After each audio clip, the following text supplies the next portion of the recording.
This is Kenny Bayless. I'm ready whenever you are, LadyChann. Hey guys.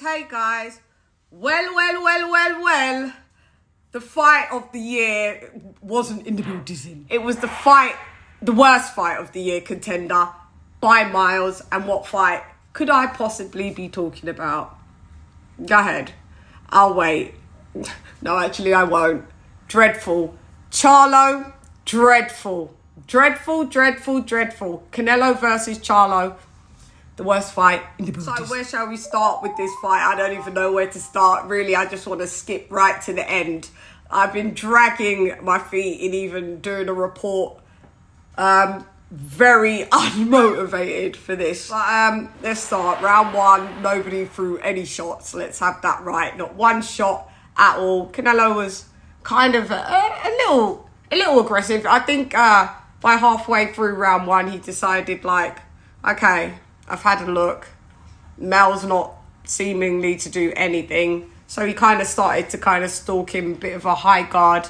And, you know, my prediction was around 9, 10, maybe 11 stoppage.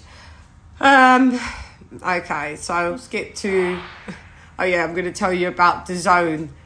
The stream just deciding to quit, give up, and leave the building. So my stream cut out from the end of round one, and it came back miraculously. It came back in round 4. It was actually doing me a favour. I think the zone was like, this is so trash. We'll just skip it. We'll skip it and let you not bask in mediocrity, because the mediocrity was in the building. It was a mediocre building. It was a gun-shy building. All the guns left the building. There was no boxing fundamentals, not coming from Charlo. Yeah, he was gun-shy. He threw no punches. He had all of this talk and all of this spicy attitude for, you know, 2-time undisputed, 3-division undefeated, 3-time lineal, 3-time ring magazine champ of the world, Terence Bud Crawford. But you had nada for Canelo, nothing. Like, Canelo by this point, while the fight was materializing, he was just like, what the fuck is going on? So you could clearly see that Canelo was super frustrated with the performance or lack of performance from Mr. Charlo. And yeah.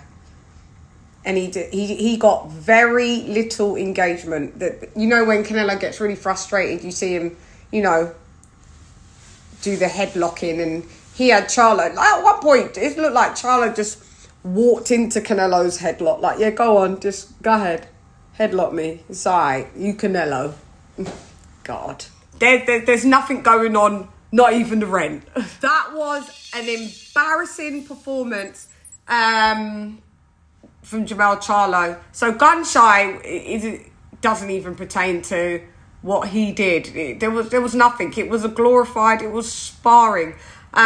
So then round 7 comes, and, you know, Canelo hits him with a couple shots that, you know, yeah, what I think it was I want to say it was I'm sure it was like a, I think I'll have to look. I want to say he came with a left hook, and then came with and was it a right? Or was it a right hook? Did he come with? It was a right first. It was an overhand right. Yeah, they started booming, kind of wobble, and then it just sucked back. Denny, yeah. Denny, yeah.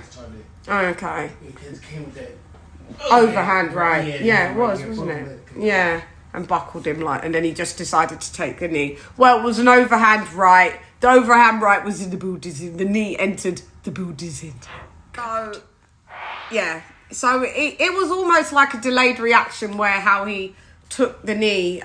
He was almost like, nah, I don't want nothing to do with this power. He felt Canelo's power and decided, I'm going down. So he went down. Yeah, the Mary J. Blige was in the building. And he got up on the, I think, 8 count, and yeah, that was that. Canelo at one point dropped his hands to his side, And, you know, down past his waist and just was like, okay, I'm just going to stalk you like this. You pose no threat. Okay, so let me tell you this. There was a 4-punch combo that Jamel decided to try and throw. Bars. And 3 out of the 4 missed. But he caught Canelo, that was it, with a right hook that stumbled un poquito Canelo just a little bit backwards. And then round 9 was the only round that I could even decide to give Mel, because he decided to move, and it was the thing's called stick and move. He just moved, there was no sticking.